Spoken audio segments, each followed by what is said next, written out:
I honestly don't know what you're also worried about.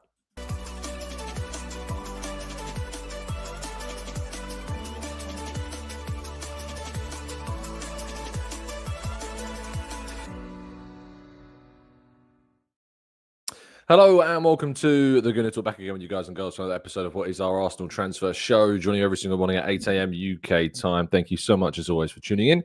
For listening, it is greatly appreciated. I hope you have an absolutely fantastic weekend so far and you enjoyed your Saturday. I'm sure the result indeed did help in many, many ways. But thank you so much, all of you, for tuning in, for dropping a like, of course, on yesterday's video.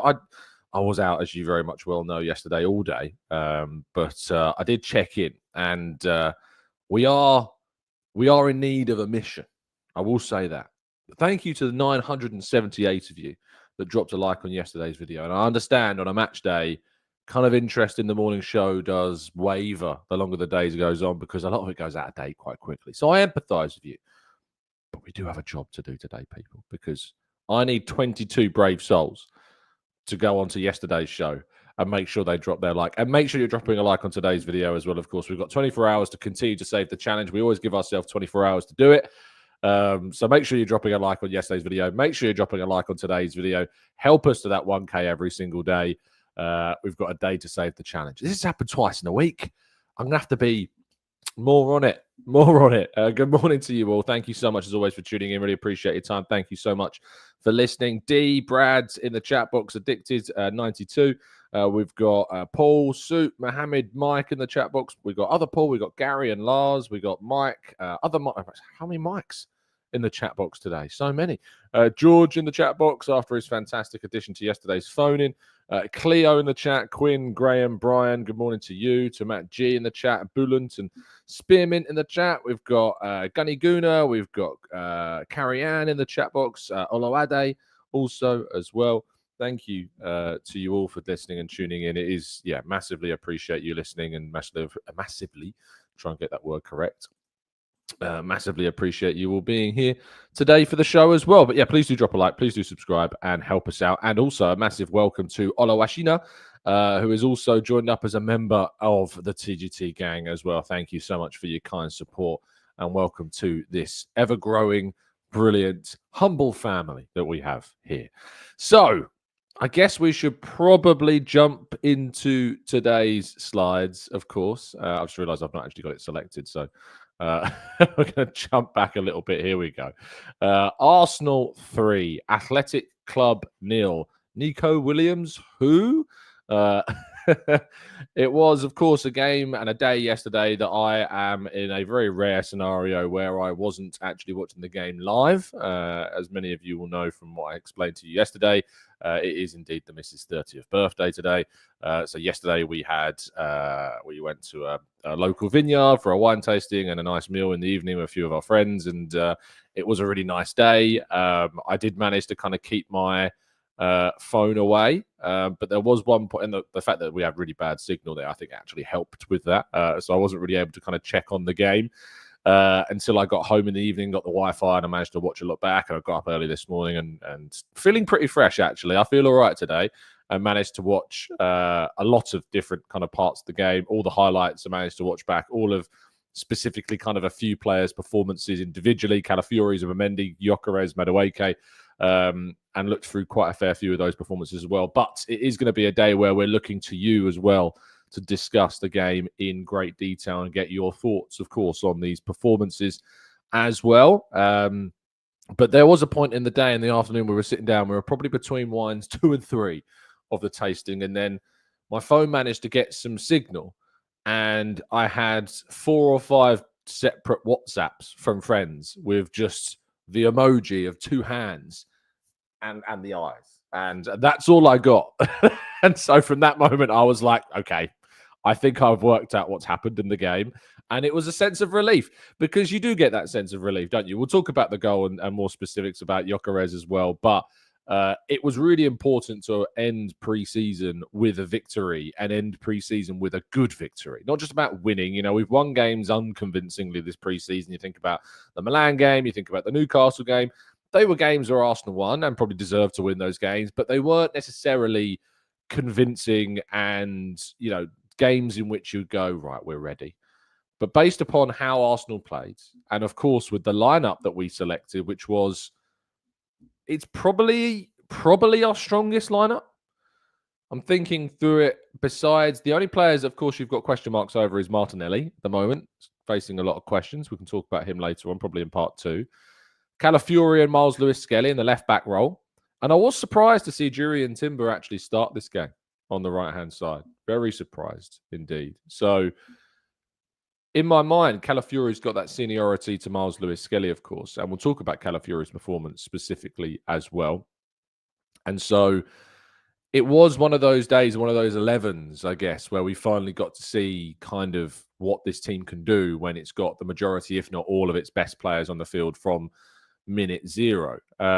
So that was a really good. I did manage to see the lineup before we managed to go out in the afternoon because the tasting was kind of just after 5 o'clock. So did manage to see the lineup at home before we left the house, and I was pleased that it was indeed the midfield 3 that we've been looking for, with of course Saka and Gyokeres as well.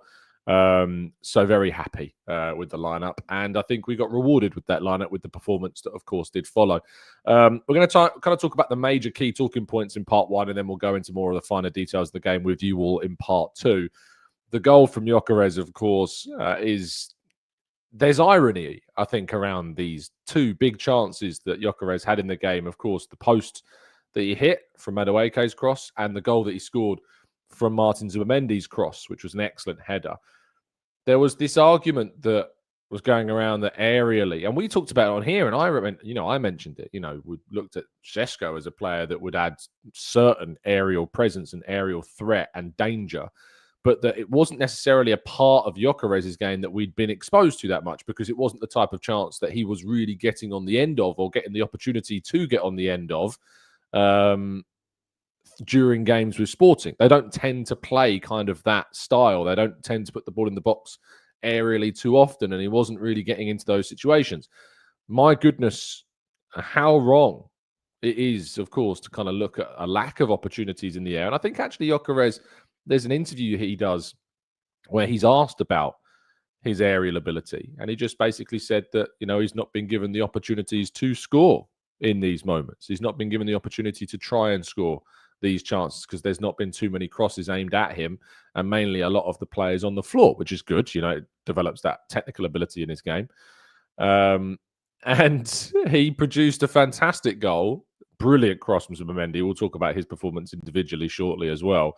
And the second chance, of course, which comes from Madueke's cross that he dives in for to kind of stoop down to the header and get really good power behind it. And if it's only just a couple of inches to the right, I think it deflects off the post and goes beyond the keeper, to be honest. And it shows that we've got a player here that's not just about the ball at his feet, that's not just about smashing in strikes from however far away, and can also be a real threat in the air for us too. I'd also point out there was a really good opportunity that he did squander, Saka, I think it was, with the cutback, and kind of he swings his foot around to try and get a clean strike on the ball, and he kind of strikes the ball a little late, and it kind of goes into the ground and then bobbles up for the keeper to kind of get kind of comfortably. And so therefore that moment, that position is where you're going to want to see him getting a cleaner strike on the ball and getting scoring opportunities from there, because that was a really big opportunity, I think, to score that he didn't take in the game. And he's still building up to sharpness. We're like, he's had, 2 starts. He scored a goal, probably should have had 2, could have had 3 in the game today. He could have been on a 3 goals in 3 games record just from one game. Potentially could have had a hat-trick in this one. And it's really kind of warming up and getting him sharp. And it's just his movement as well. He drifted out to the flanks. He linked up play. And he was involved in the second goal as well that Bukayo Saka scored. Ball through the middle. Gyokeres knocks it down to Ødegaard. Ødegaard, right-footed chipped pass over the top to Martinelli. He's then aware enough to make the right decision, which is a good sign for him too. And Saka's got an open goal because the Athletic Club goalkeeper has decided to absolutely on-rush the Arsenal team and come out to try and claim it. Unai Simon, of course, the Spanish national keeper, going up against his Spanish compatriot rival and teammate David Raya, of course, in the fixture. And he kind of rushed out, was nowhere near the ball, and great touch from Martinelli, great finish from Saka on his weaker foot. I have to say, you have to look at the pass of Martin Odegaard is brilliant. I thought Odegaard, looking at some of his highlights from the game, also had a very solid fixture too. And he's had a very good pre-season, I think, Odegaard. And he looks a lot more like himself, which is really good to see ahead of a new campaign. Really, really positive sign for him as well. But Bukayo Saka, really good finish.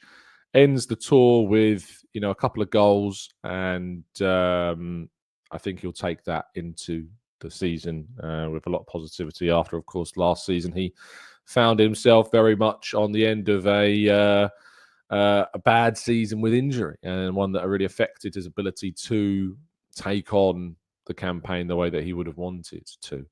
But Arsenal weren't done there. And this man is not going to allow you to undervalue him. Do so at your peril, because Kai Havertz and Viktor Gyokeres are both two options for us this season in that role. And not just in that role either, but I think Havertz will offer Arsenal plenty in other roles as well. And there was I think Havertz posted to his Instagram page about his goal, and Viktor Gyokeres dropped a like on it, which was doing the rounds on social media this morning that I noticed, which is great to see kind of that relationship building. And I think there's an opportunity that they will play together. Arteta certainly talked about that already. And there's an opportunity that they will both be on the field at the same time, maybe in different types of roles. But I want to talk about the goal because it shows an element of Havertz that we have been looking forward to seeing, which is the athleticism of Havertz, the strength of Havertz to hold off the defender while running with the ball completely under control.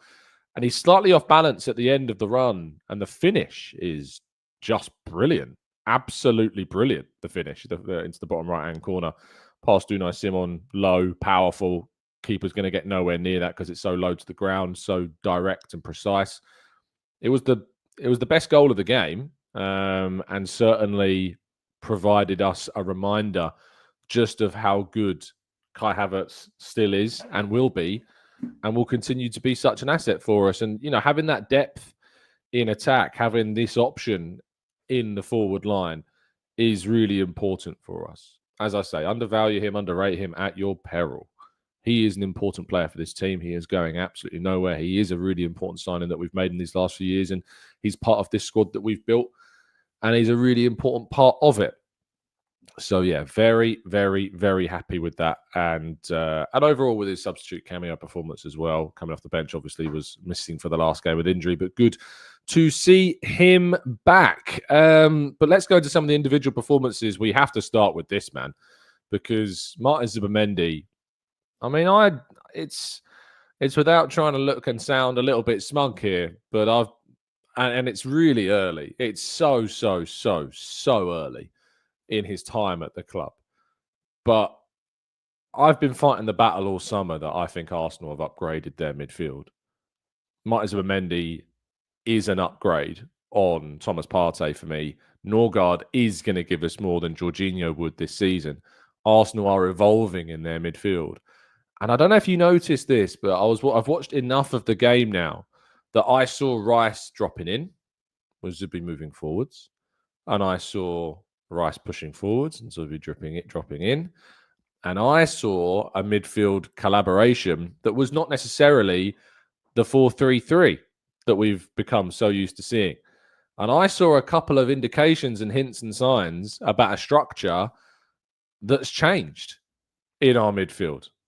Tell me if I'm wrong, but I noticed the structural differences from only the little bit that I saw in the game. And we've been talking a lot on the channel in this past week about the double pivot idea and the 4-2-3-1 idea. I don't think I would describe it as a 4-2-3-1 100%. It wasn't. But there were definitely moments throughout the game where we saw a 4-2-3-1 structure emerge at points, and Rice holding and Zubi going forwards. I mean, look at the position he takes up, of course, for the assist for the Gyokeres goal. And these structural changes in the team is what we've been talking a little bit about to try and help our team be more direct, more impactful, a lot quicker in moving the ball up the field as well. I think that helped Saka out. I think it helped Martinelli out. I think it helped Ødegaard out. And I really do think that this is a structural change that hopefully maintains throughout the season, evolves, grows, improves, and we become even stronger in these types of differences. But Martin Zubimendi's just the calmness on the ball. His defensive work rate was excellent.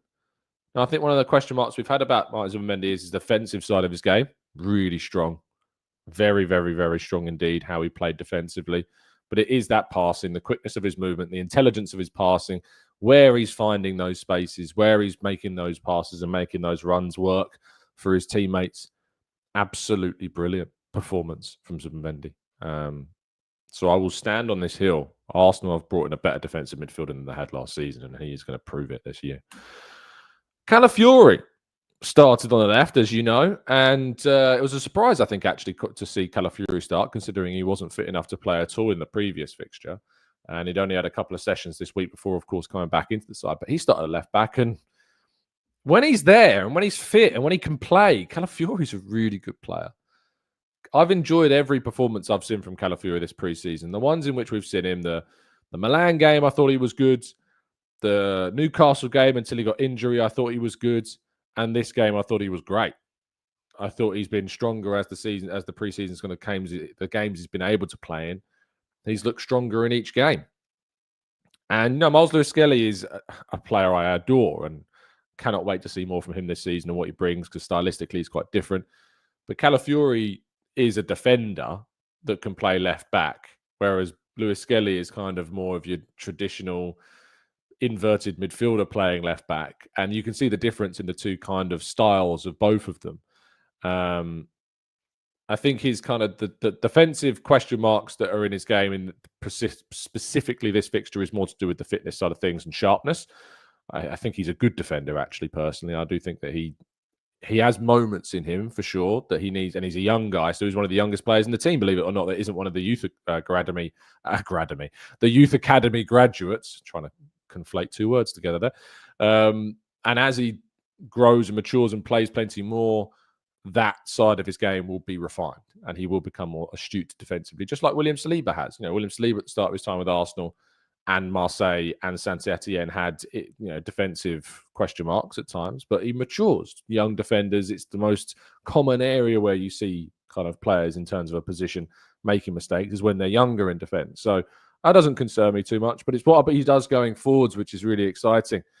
I really enjoyed the way he moved into the left half space and then would spray the ball out to Bukayo Saka on the right-hand side. Really quick movement of the ball and stretching of the opposition and putting us into some more dangerous situations.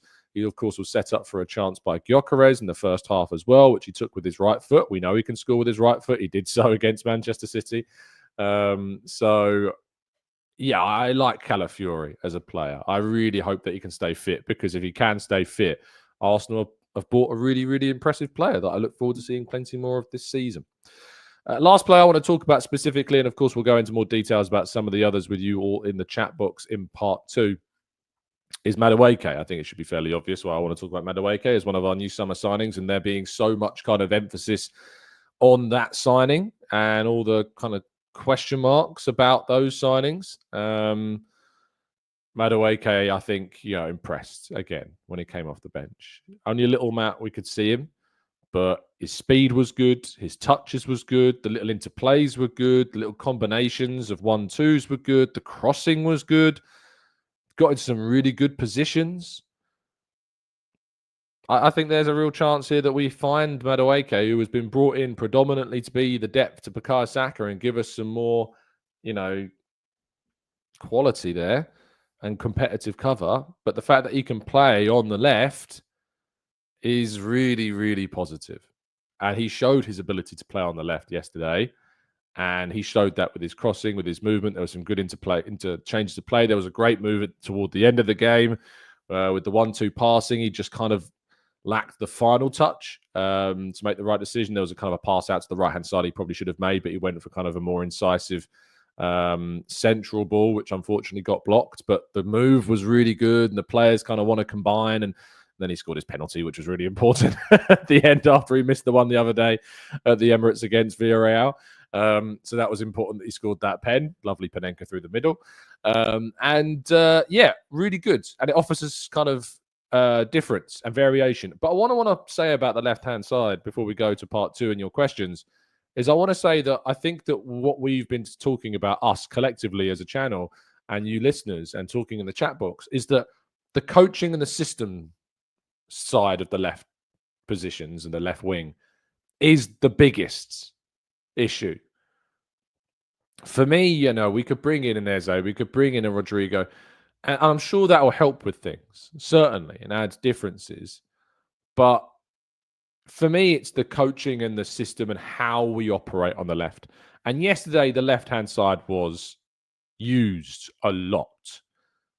A lot. I mean, arguably more than we used the right. I think there was actually more of an emphasis of how many chances, particularly when Madueke came on in the second half. But overall, with Calafiori on the field as well, I think the left-hand side actually stood out, which is a really good thing.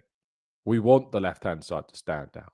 We want to see the opportunity for the players that we have right now to improve. And that's why I've been trying to say to you, it's not just about transfers. It's not just about signings. It's not just about who you bring in. We obsess over shiny new toys all the time. And look, I want to see us bring in a 7th signing. And I'll be disappointed if we don't add a 3rd attacker because I think it would be really, really beneficial for us to do that. Of course it would. But it's important not to get obsessed and wrapped up in transfers and recognize as well that there are things in the team that need to improve systematically and from a coaching standpoint. And how our left-hand side operates is definitely one of those. I think Gyokeres is going to help a lot about that as well because he does tend to drift and he does work and operates in kind of 1-2s, plays off the last man. There was a couple of times Martinelli did indeed find the pass quicker to Gyokeres, which was really good to see.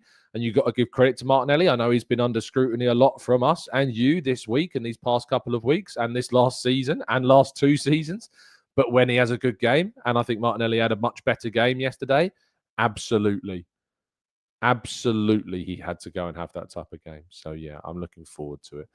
Really looking forward to how indeed we look to grow and develop and improve as the players learn more about one another and, of course, how the players are, gelling as a group as well.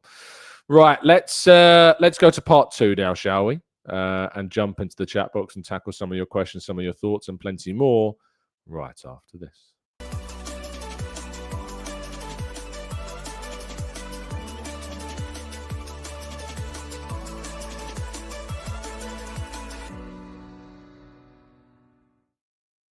Okay, let's jump into the chat, shall we? Let's tackle some of your questions, some of your thoughts, some of your feelings and theories and more. If you've indeed got a question that you'd like to throw in, use a capital Q, help them stand out, and we'll do my absolute best to answer as many of them as we feasibly can. So let's do some. What on earth is happening in the chat box? Who are you all?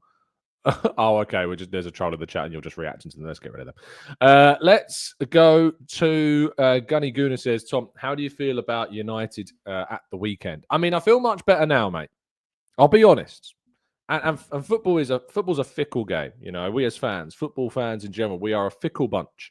You can have one game, it makes you feel a hell of a lot better. A hell of a lot better. Just watching one game has a massive, massive difference, I think, on how you can view and how your feelings kind of change and evolve around a team. And just one game later, I feel so much more calm. So much more calm than I did 48 hours ago, 24 hours ago. I was worried. I had worries. I have concerns. I still have concerns. There are things, it doesn't just change after one game. It doesn't eradicate everything we've talked about.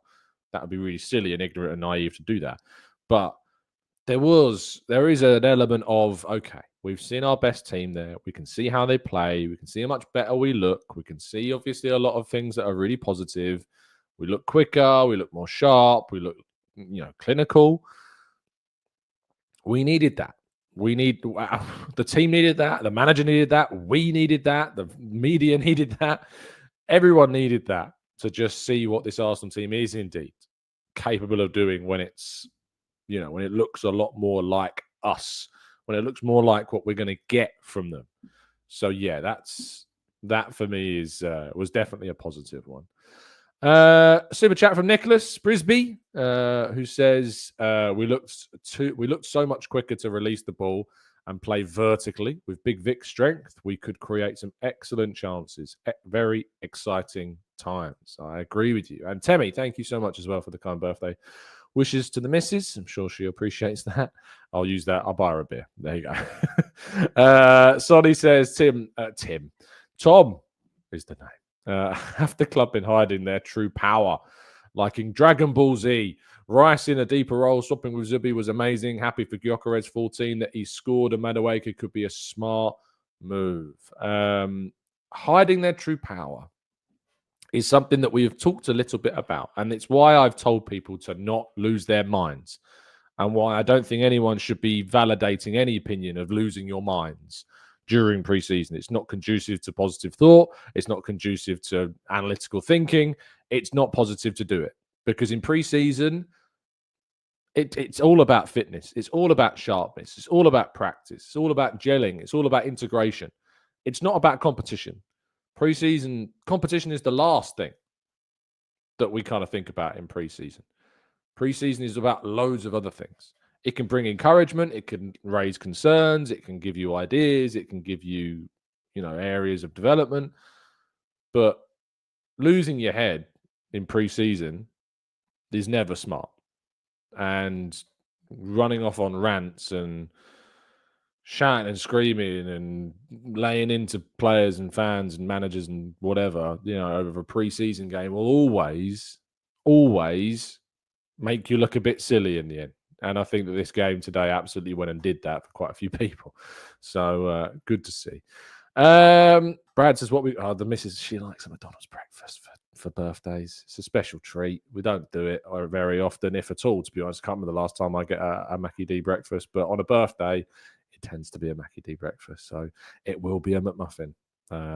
It will be pancakes. It will be... what I really miss, though, from Mackie D is the bagels. Here in the UK, we used to have bagels, but we don't have them anymore. It's just the McMuffins, but I really miss the bagels. I'm a bagel man over a McMuffin, but they don't have them. But yeah, there you go. That's the plan for the birthday morning after we've finished here.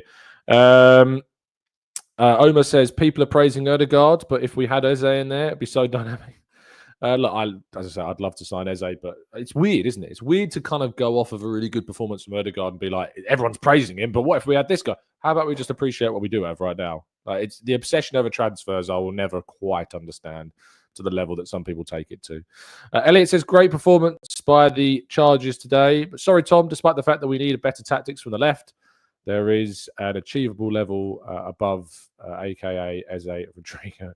Yeah, I mean, keep hoping, and I hope that we sign players before the end of the window, but what we have got already is pretty great. Laila Bonita says, with a very kind super chat, one game needed for the fans and the media, you say. Do you think this team's quality cares about media and fan opinions and banter? Ignore the noise. No, I don't. I don't think it cares at all. But I think it's important still. It's important for us. It's important for the narrative. It's important for kind of just the noise in general. They don't care, but they are aware of it. So that's why I say it's important for those. They're very, very important. Salami says, Tom, how many goals do you think Gyokeres will hit this season? As I've said, I think he needs to hit 20. That's my aim for him. 20 league goals. 25 in all comps is what I'm aiming for as kind of a more general term. But 20 Prem, 25 in all comps. That's my target for him. He's 27 years of age. Yes, it's his first season, but he's coming in at the prime part of his career. Needs to hit the ground running. We've spent a lot of money. I expect big things. So simple as that. Andoni says, how different do we look when we break quickly? I know it's a joy, isn't it? It is a real joy to be able to kind of have those moments where we just look so much more dangerous as well. Benny wants to give a shout out to Mosquera, who's enjoying kind of his early integration into the team and the little bits that we're seeing from him as well, which is good too. Anne says, Tom, did the missus give you permission to do the stream? Went to the game yesterday and was impressed, but not getting carried away. Never, Anthony. I'd never expected to get carried away. We could win the Champions League, and I reckon you'd be like, calm down. Uh, but yes, of course, I need permission. It's my job. it's my job, and I was feeling fine today. So, and I feel like I've got into a stage of my life now where I can I thought I was going. Hangovers used to last like 2 days in the late 20s. Hit 30, I feel pretty good. Feel all right. I haven't had a bad hangover in a long time. I don't drink anywhere near as much as probably is the reason why. John says, good to see Gabriel back yesterday, but can we afford to let Kivior go and have Calafiori as backup, meaning we have some cash to spend in the last part of the window? Yeah, I mean, Kivior didn't come off the bench yesterday. Neither did Norgard, neither did Zinchenko or Reece Nelson. None of them got any minutes. Kepa neither as well, didn't come off the bench. So is that an indication of what we might see in the season? I think it depends on the game state. Depends on what happens in the game. Depends, obviously, who we're playing against. But we've got to get them as many minutes as we can because we can't really afford to lose Kivior, I don't think. Any news on Fabio Vieira? Not yet. Talk's still ongoing with Stuttgart, as far as we're aware. He is back with the squad. He did train this week, but wasn't in the squad yesterday. I doubt he'll be in the squad for the Man United game. I was asked a really good question, actually. I think it was Ray in our comment section was saying that we talk about having Bauman in the squad, for the game against Man United. But how can we fit him in? You've got to leave players out. We talk about, signings, and we're short still. We need more players, but the reality is that you can only have 9 subs. Players are going to have to be left out. If you want to put Dowman in the squad, who are you leaving out? It's not an easy one. We have, most players are fit right now. So you've got to leave players out of the squad. It's not easy. It's not easy at all. Fuad says, Tom, I think the issue on the left is that the team have learned to play against inverted fullbacks, and it's something Mikel needs to tweak, especially when Miles Lewis-Skelly is playing there. Calafiori doesn't do it as much, and it works. Ben says, what? When I was in my 20s, I didn't know what a hangover was. 30s, totally different. I know, it's gone backwards for me. It's strange. As I say, I think it's because I don't drink anywhere near the level that I would have done when I was at uni, etc. Sid says, Tom, who takes pens this season, Saka or Gyokeres? I think Saka first, but we'll see. Will Gyokeres take over? Will they give him a penalty to kind of kick things off at the beginning of the season, help him to kind of get that kind of running, that confidence going? I think it would probably be quite wise to put him on pens. He's been very good at them, but yeah, let's wait and see. Alex says, Tom, with the resources and depth that Arteta has now, with all of our competitiveness, now will be more reflective of Arteta's coaching and tactical management. I mean, we've been exposed, Alex, to a lot of Arteta's coaching and tactical management over the last few years. He's taken Arsenal into title relevancy. He's taken us back into that stage of the Champions League with his style, his players. And we'll find out even more this season, of course, about him. Suko Tornando says, talking about chanting, how are they formed? Who decides what passes into the cannon, so to speak? Is there a secret committee? Is it purely organic? It's pretty organic. It kind of happens usually the away group, the away fans, are usually the ones that help to kind of kick things off. It's easier to do it when you're in a smaller group. So at away games, when you're in the pubs and traveling up to the ground, I imagine kind of organically these chants get started. Sometimes you see a bit of them online and they can catch. But I think it's kind of something that we see more so from the away supporters, and it kind of grows into something bigger from there. That's usually kind of the process that it tends to take. Make sure you're dropping a like on the video, people. Should we do a quick like check on yesterday's show? I think people are saying we're there. Yeah, of course we are. Thank you, people. The 1K challenge goes on. Thank you all. Very much appreciate you listening. And of course, those on catch up as well. Thank you for your listenership on iTunes, of course, on Spotify. If you want to leave us a review, you can. If it is 5 stars, it helps out. If it's not 5 stars, it still helps out. But just thank you for your kind words, always. So thank you for that. Paul says, I misjudged Gyokeres. He offers way more than I thought, and he got better throughout the first half. Seeing him in the stadium, you realise how intelligent and instinctive he is. Indeed, technically, he's better than I think I may have assumed him to be. TJ says, just wanted to ask, in your opinion, on Liverpool still missing a 6 and a centre-half. They have Gravenberch, who was one of the best 6s in the league, and Konate, who is defo world-class, but has slight injury issues. Yeah, we've touched on this, this idea that Arsenal fans are kind of frothing at the mouth at Liverpool's transfer window, but the irony, of course, being that they feel that Arsenal still have gaps. Well, they're frothing at the mouth for Liverpool, simping for Liverpool's window, and yet they're loving it, despite the fact that they're complaining about things with Arsenal that Liverpool have also done, which is to leave holes. Arguably, Liverpool have left more important holes than Arsenal have. They yet might still sign Isak, despite needing, more importantly, that 6 and that centre half. So it just shows you kind of the mistakes, I think, within the Arsenal fan base of their kind of the way in which we view different things around the windows and how different teams operate as well. Helps that they won the league, of course, but you know what I mean. I think it's telling, very telling. Shonito says, Tom, please, we don't need to sign any more players. Let's use our money to sign the PGMOL. Oh, impossible. Joe says, Tom, did you notice how Ødegaard started playing more through balls to Gyokeres? We're looking good. I did indeed. Amaral Gunner says, how people say MLS is better at defending than Zinni. I can't see it. He always seems out of position. I mean, he's very advanced, and it is just kind of an area that we can get exploited in. But that is a coaching thing as well. It's not just an individual thing. Lucas is only 500 likes. Make sure to smash the like button. It's Mrs. Canton's birthday. John says, Tom, no Trossard yesterday. Still injured, or is he about to be sold? I think it is a fitness thing. He wasn't in training this week either. Jurgen says, do you think we'll see a Scandinavian goal this season? A pass from Norgaards to Ødegaard and assisting Gyokeres? I hope so. It'd be great, wouldn't it? Just to see that. Obviously, I appreciate that. You would appreciate it even more, Jurgen, if that is the case.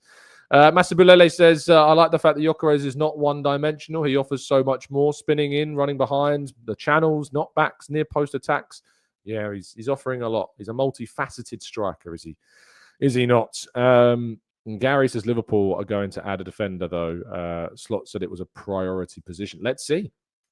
We will see if they add a defender between now and the end of the window. What I'm saying is, Gary, a lot of people are moaning and whinging and whining about Arsenal's window despite signing 6 players, but raving about Liverpool's. They've not signed that player yet. Same as we've not signed those players. So why is it critical of one and still praising of the other? Alex says, Tom, Arteta mentioned that we need to increase our play and attack through the middle.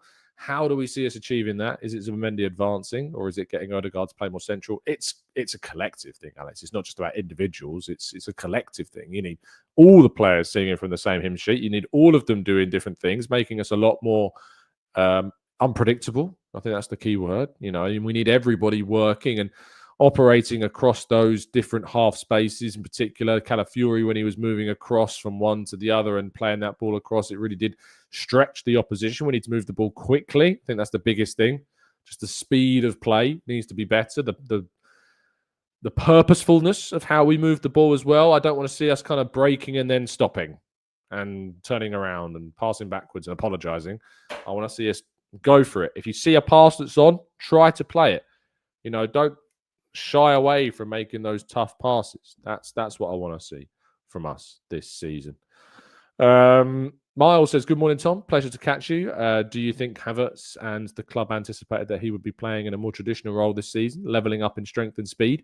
I think there's an understanding that he knows that he has to really fight this season. He's got a lot of competition. He's got Gyokeres coming in. He needs to excel in a number of different roles, not just centre forward. And I think he's going to be used in a number of different roles this season, and I personally am looking forward to it. I really, really am. Gary says, I think Newcastle should tell Isak that you're going nowhere. Why should they bow to Liverpool and their demands when Isak has 3 years left on his deal?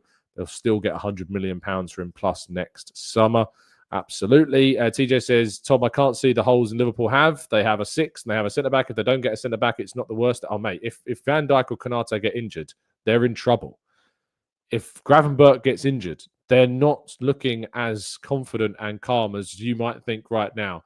They'd start putting some square pegs in some round holes, playing McAllister as a 6, you know, bringing Joe Gomez into the defence. Like, I'm sorry, but there is some holes there. And it's all just an injury away from, I think, collapsing. So, as I said, I've brought this emphasis up before, is that there's kind of this idea that they're building a brilliant tower that looks very interesting, but the foundations are made of a 34-year-old Van Dijk and a Konate with injury issues. So, yeah, it could all come crumbling down. Scott says, are there any new rules this year that we need to be worrying about in the refs enforcing selectively against us more than others?